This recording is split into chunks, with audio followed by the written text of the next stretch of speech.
उससे तेरा मिलन होगा। उसका नाम मेरे ही नाम के मुकुल, मेरा ही प्रतिबिंब, और मैं स्वयं ही एक पुरुष के रूप में तेरे सम्मुख में आऊंगा, जिससे तेरा विवाह होगा। एक सुंदर सुंदरेश्वर पुरुष के रूप में भगवान शंकर प्रकट हो गए। कौन से पुरुष? सुंदरेश्वर महादेव।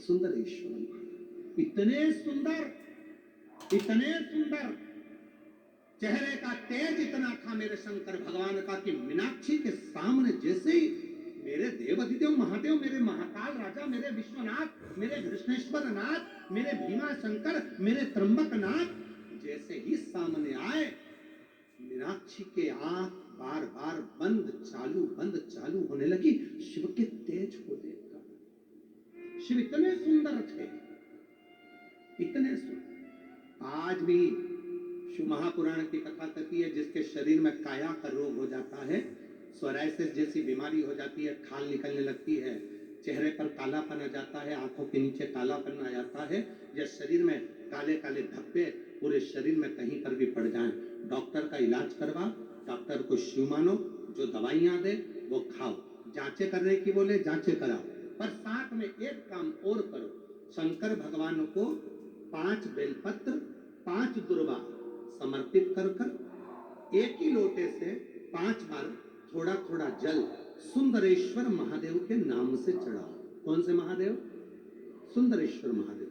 जो जल चढ़ाया है उस जल को कटोरी में झेल कर लेकर आओ, 5 दुर्वा में से एक दुर्वा एक बेलपत्र उठा कर ले आओ, बेलपत्री को सुबह के समय खा लो, दुर्वा को प्रदोष काल में खा लो, और वो पानी को पूरे शरीर पर 5 बार लगाना चालू कर दो। शरीर में कितना भी अगर कालापन आ रहा होगा, छट्टे पड़े होंगे, सोराइसिस जैसी बीमारी भी होगी, तो लगभग 1.5 महीने के अंदर पूरा काया ठीक होना प्रारंभ हो जाएगी। सुंदरेश्वर महादेव का इतना महत्व है, इतना महत्व।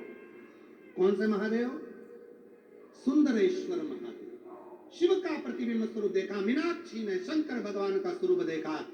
राजा मलय ध्वज को मालूम पड़ा, और राजा मलय ध्वज ने हाथ जोड़कर सुंदरेश्वर महादेव के साथ में मीनाक्षी देवी का मंगल विवाह कर दिया।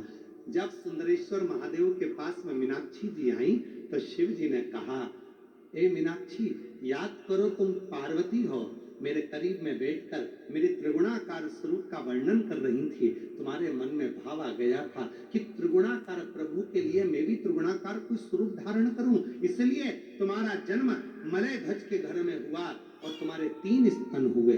3 स्तन होने पर तुम्हारा एक स्तन मुझे देखकर नीचे गिरा और तुम मुझे सुंदरेश्वर महादेव के रूप में प्राप्त कर ली। हे मीनाक्षी, संसार सागर के उद्धार के लिए तुम मीनाक्षी के रूप में पूजाओगी और मैं सुंदरेश्वर महादेव के रूप में पूजाऊंगा।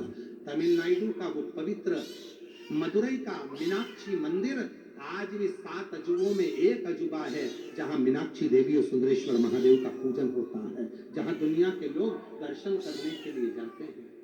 आज भी दर्शन के लिए शिव का वो स्वरूप, मीनाक्षी देवी का वो स्वरूप, लोग जाते जरूर है। कहाँ गए थे? मदुरई गए थे। कहाँ गए थे? तमिलनाडु में मदुरई में मीनाक्षी मंदिर गए थे दर्शन करने का। इतना बड़ा मंदिर, 7 अजूबों में एक मंदिर। अभी मदुरई के उस मीनाक्षी मंदिर का इतिहास थोड़ा तो स्मरण में लाओ कि आखिर मीनाक्षी देवी थी कौन, सुंदरेश्वर महादेव थे कौन, क्यों प्रकट हुए, क्या कारण बन गया था कि माता मीनाक्षी के 3 स्तन हो गए थे, कारण क्या बन गया था, उसका स्मरण अपनी बुद्धि में होना चाहिए। आने वाली पीढ़ी, आने वाले बच्चे जाएंगे तो आप उनको बता सकती हो कि ये मीनाक्षी देवी का मंदिर है, जो माँ पार्वती का स्वरूप था, त्रिगुणाकार प्रभु के लिए त्रिगुण स्वरूप धारण करा था, इसलिए इनके 3 स्तन हो गए थे। बच्चे पूछेंगे, मम्मी ये कौन सी माता है जिनके 3 स्तनों का दर्शन होता है? बताना पड़ेगा आपको कि त्रिगुणाकार प्रभु के लिए त्रिगुणाकार स्वरूप धारण करने वाली वो मां मीनाक्षी थी, वो माता मीनाक्षी का स्वरूप त्रिगुणाकार प्रभु के लिए वो मां। समय आया, देवराज महाराज आनंद